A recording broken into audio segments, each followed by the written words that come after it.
Hello everybody and welcome back to the channel. Now, today we have more news on Halloween Ends. It has indeed stopped filming by the time you see this video. And that that's good news for us as Halloween movie fans, because it allows for a lot of time for a lot of things to be found out about the movie, more potential news to come out.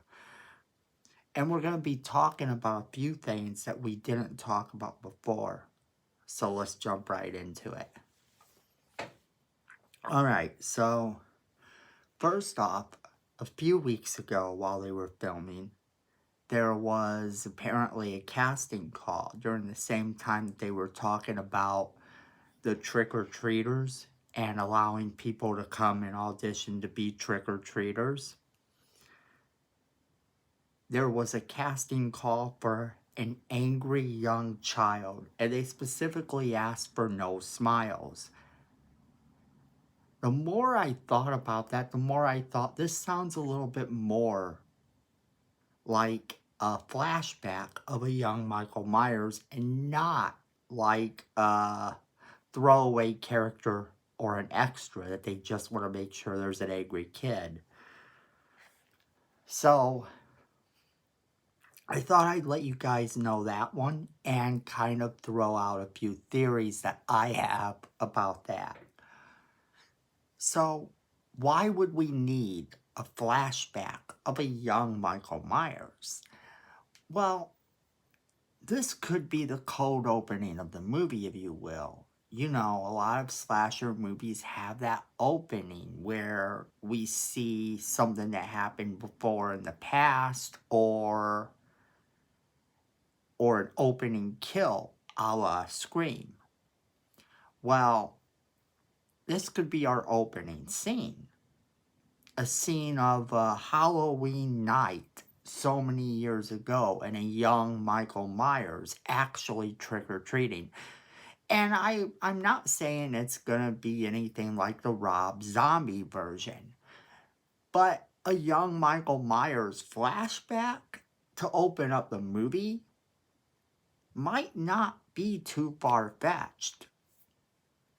And the reason I say that is that there's a 4-year time jump during the movie, and we need to know what happened during this 4-year time jump. Why wouldn't you take us all the way back to the very beginning for a brief second? This could also show us potentially about the secrets that they're going to reveal. Why does Michael Myers do what he does? Sometimes it's scarier not to know. However, when it comes down to it, we like a good origin story, and the potential to learn more about a character is never a bad thing.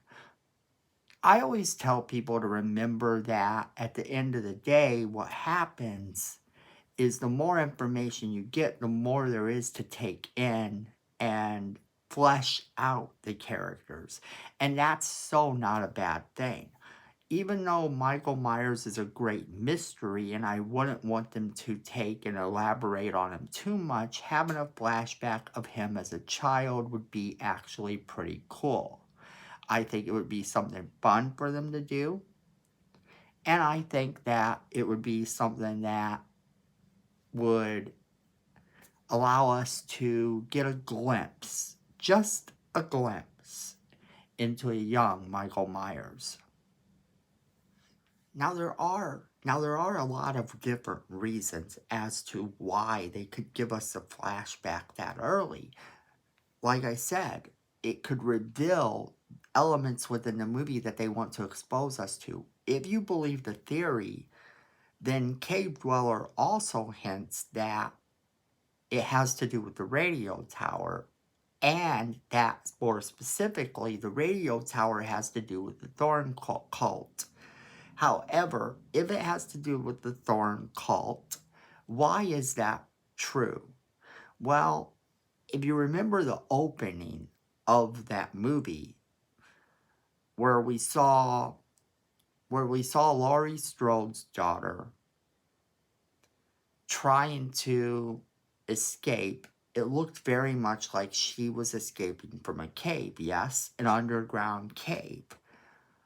Well, that lends a little credence to this theory that Cave Dweller has something to do with the Thorn Cult. However, I'm not sure I believe that, but taking us back that far could actually show us something about the radio tower, maybe showing us where the series will go later on. Because that's another thing.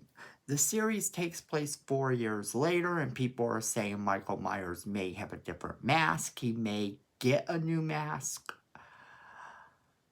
Or one rumor I heard is that he's going to sew up his own old mask. I don't know. To me, that seems a bit too Bride of Chucky, if you ask me. And that's not a good thing either.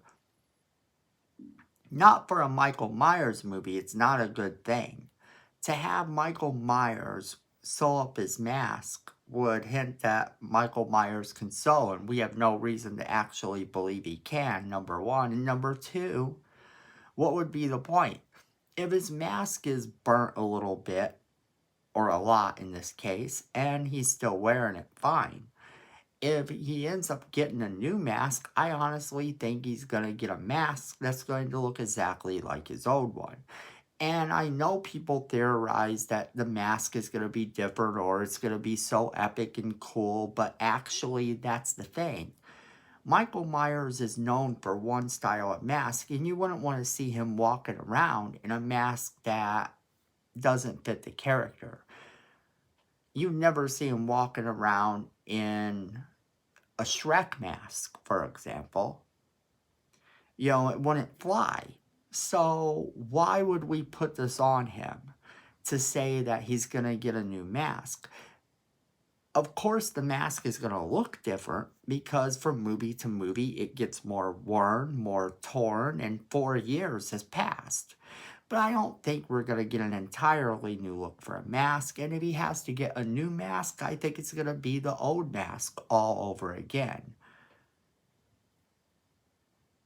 So, in regards to that, the cave dweller thing seems that Michael Myers, at least to me, seems that Michael Myers may have been hiding somewhere, waiting.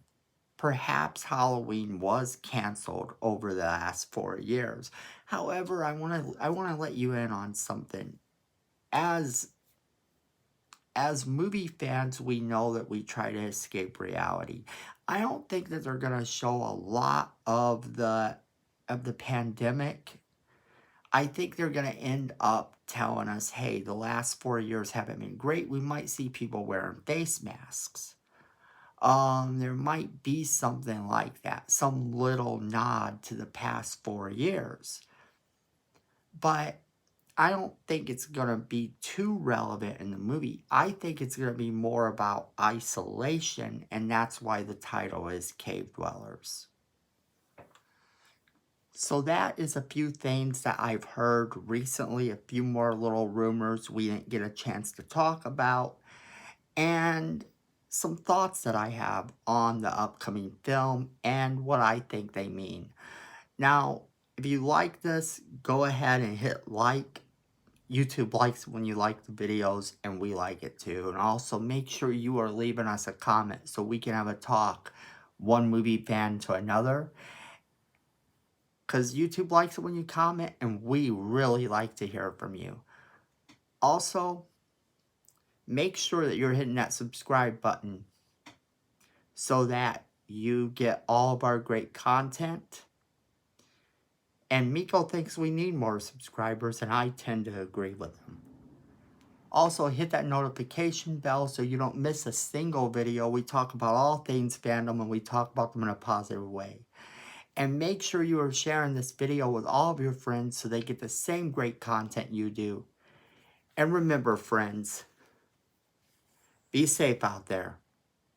We care about you because fandom is family.